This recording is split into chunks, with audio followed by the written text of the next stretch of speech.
The US has this God-complex mentality, and they always believe sanction is the only way to handle situations, but oftentimes, sanctions don't work, because countries will always look for ways to gain more friends for trade. In this case, Myanmar has China, a rich neighbor, that is willing to bet on the military junta to succeed.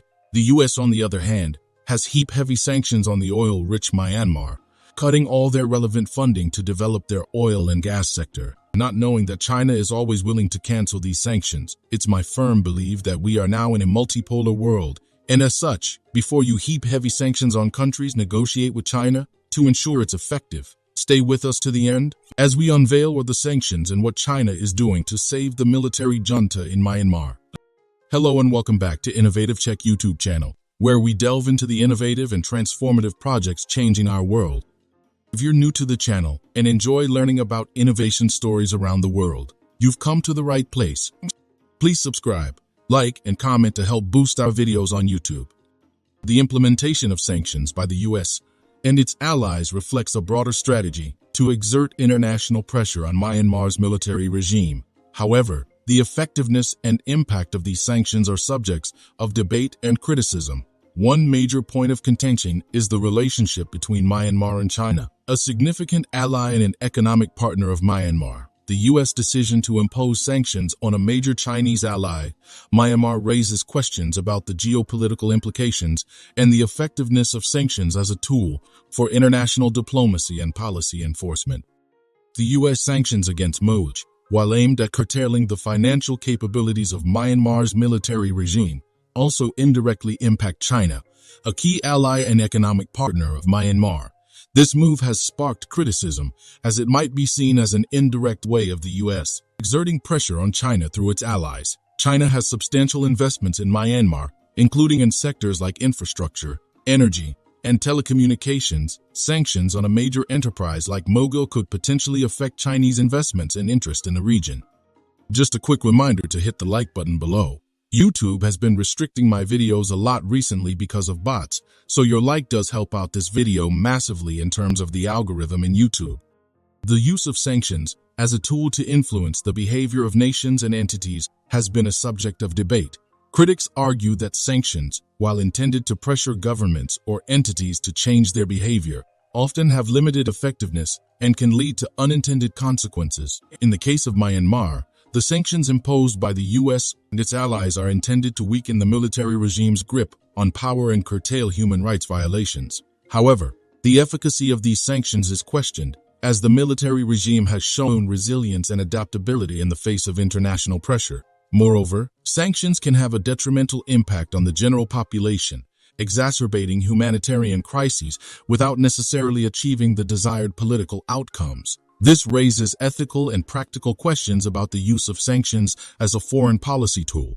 China's position in relation to the sanctions imposed on Myanmar is crucial. As a major player in the region and an ally of Myanmar, China has the capability to significantly influence the situation. There are indications that China could assist Myanmar in circumventing or mitigating the effects of these sanctions. China's approach to the sanctions could range from diplomatic support in international forums to more direct economic and financial assistance. This potential role of China as a counterbalance to Western sanctions adds a layer of complexity to the international response to the crisis in Myanmar. China's involvement also highlights the geopolitical aspects of the situation, where actions taken by the U.S. and its allies have broader implications beyond the immediate context of Myanmar's internal affairs.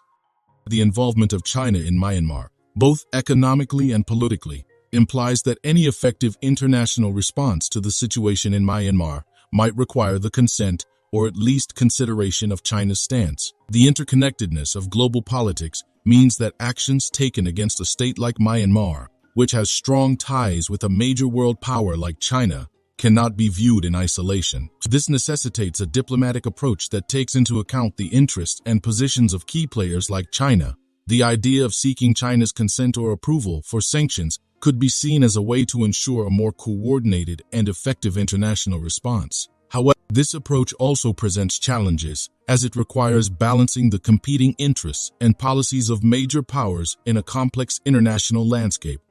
If you are enjoying this video so far, please don't forget to subscribe, share the video and comment. The sanctions, which were first reported by Reuters, are designed to restrict certain financial services provided by Americans to MOGE. Effective from December 15, this marks the first direct action taken against the state-owned enterprise, although previous measures have targeted its leadership. Notably, the U.S. stopped short of placing MOGE on the specially designated nationals list, a move that would have effectively barred it from the U.S. banking system, prohibited trade with Americans, and frozen its assets in the U.S. In addition to the actions against MOGE, the U.S. Treasury Department also announced sanctions against 3 entities and 5 individuals linked to Myanmar's military. These measures were taken in coordination with Britain and Canada, showcasing a multinational effort to address the situation in Myanmar. British sanctions targeted individuals and an entity involved in financial services and the supply of restricted goods, including aircraft parts. Canada's sanctions were more extensive, affecting 39 individuals and 22 entities.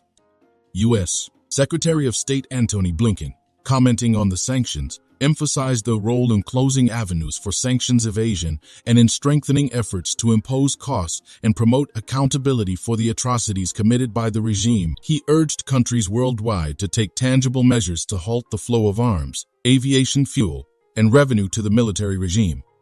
The UN human rights expert for Myanmar had previously called on the U.S. to tighten sanctions to include the state oil and gas enterprise, a request that has been echoed by human rights advocates. The U.S. response to these calls, as evidenced by the recent sanctions, demonstrates a commitment to holding the regime accountable for its actions, which include violent acts against civilians and resistance movements. The impact of these sanctions, both economically and politically, is significant. MOGE has been a major financial pillar for the junta, providing hundreds of millions of dollars each year. By targeting this enterprise, the U.S. aims to cut off a crucial source of revenue for the military regime. However, Myanmar military officials have downplayed the impact of sanctions in the past.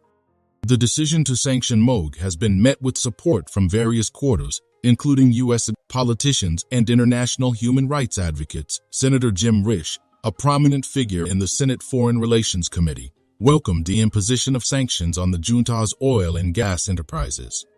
Furthermore, the U.S. has also taken action against entities assisting the junta in importing arms and other materials, including from Russian entities already under U.S. sanctions. This includes sanctions against Sky Royal Hero Company Limited, a Myanmar entity with connections to Russian entities and Myanmar defense procurement.